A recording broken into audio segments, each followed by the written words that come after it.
Voter হিচাপে কৈ আছো আজি গোটেই অসমখন কপোৱাৰ এটাই কাৰণ ৰকিবুল হুছেইন ডাঙৰীয়া।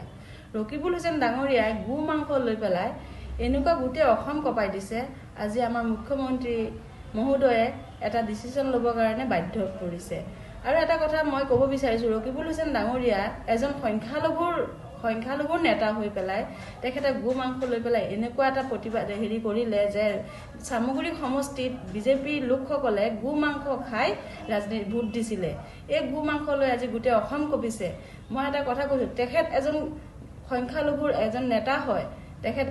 তেখেত কৰ হয়? তেখেতো একজন অৰ্ডিনেৰী সংখ্যালঘু নেতা। তেওঁ ঢাকাৰ পৰা আহিছে, তেওঁ বাংলাদেশী হয়। তেওঁ বাংলাদেশী হৈ পেলাই আজি আমাৰ মুছলিম আমাৰ সংখ্যালঘু মানুহখিনিক এটা আঘাত। ধুবুৰীবাসীৰ ৰাইজ হৈ পেলাই আপোনাক এটা কথা ক'ব বিচাৰিছোঁ, ধুবুৰীবাসীলৈ মই এটা আহ্বান জনাইছোঁ। আপোনালোকেও নিশ্চয় জানে ইতিমধ্যে তেখেত আপোনালোকৰ MP হৈছে। এই MPৰ প্ৰতিশোধটো এই সংখ্যালঘুৰ মানুহক এই গু মাংস লৈ তেওঁ যি প্ৰতিবাদ কৰিলে, এই গু মাংস যি ৰাজনীতি কৰিলে, এই গু মাংস ৰাজনীতিত আপোনালোকে ধুবুৰীৰ গোটেই ৰাইজসকলক মই আহ্বান জনাইছোঁ যে আপোনালোকে এই প্ৰতিউত্তৰ আপোনালোকে 29 নিশ্চয় দিয়ে যেন। এই আহ্বান মোৰ ধুবুৰীবাসীলৈ থাকিল। ৰকিবুল হুছেইন ডাঙৰীয়া আমাৰ অসম বিধানসভাৰ এগৰাকী প্ৰভাৱশালী মন্ত্ৰী আছিল। আৰু এইজন মন্ত্ৰী চামগুৰি সমষ্টিৰ ৰাইজে তেখেতক মন্ত্ৰীত্ব বনাইছিল।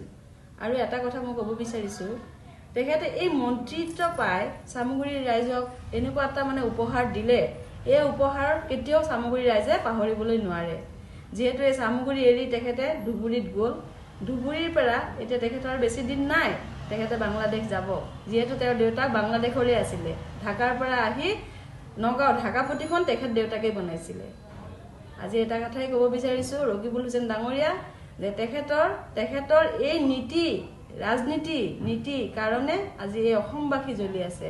এই অসমৰ যিখিনি মূল মন্ত্ৰ তেখেতে এগৰাকী মাইনৰিটিৰ সংখ্যালঘু নেতা হৈ তেখেতে কোনো দিব। শুনিছোঁ নিজক, কিন্তু যোনটো কাম ৰকিবুল হুছেইনে কৰিছে যে গৰু মাংস নিষিদ্ধ কৰিব লাগে, কিন্তু এইটো ৰকিবুল হুছেইনে ক'ব নালাগিছিল একচুৱেলি।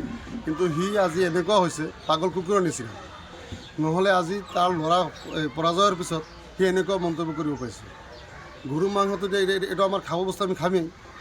এইটো কাৰণে কি আপোনাৰ মুছলমান সমাজত অসুবিধা হ'ব মানে আমাৰ হিচাপে ৰকিবুল হুছেইনক ইয়াত মুছলমান এলেকাত তাক বয়কট কৰিব লাগে। মুছলমান এলেকাত সি সোমাব নোৱাৰে। এইটো গৰু মাংসটো বিক্ৰী কৰিবৰ কাৰণে ধৰক আমাৰ মুছলিম মানুহৰ কাৰণে কিবা অসুবিধা হয়, তথাপি যদি বন্ধ হ'লেও আমাৰ অসুবিধা একো নহয়। হোটেলত বন্ধ হ'লে গাঁৱত কিবা ধৰক অনুষ্ঠান হ'লেতো আমাক এইটো লাগেই। আমাৰ মুছলিম মানুহৰ কাৰণে বেয়া চাদি কিবা হ'লে গৰু মাংসটো আমাক লাগেই, নহ'লে আমাক অসুবিধা হয়। দুখীয়া মানুহৰো অসুবিধা হয়। সেইটো তাৰ ব্যক্তিগত কাৰণে তেনেকুৱা হৈছে। সি যদি তেনেকুৱা কৰে সেইটো ক'লেতো নহ'ব। আমাৰ তাৰ ল'ৰাটো যে ইলেকশ্যনত হাৰিছে, সেইটো কাৰণে তাৰ মাথাটো মগজত কিবা বেয়া হৈ গৈছে।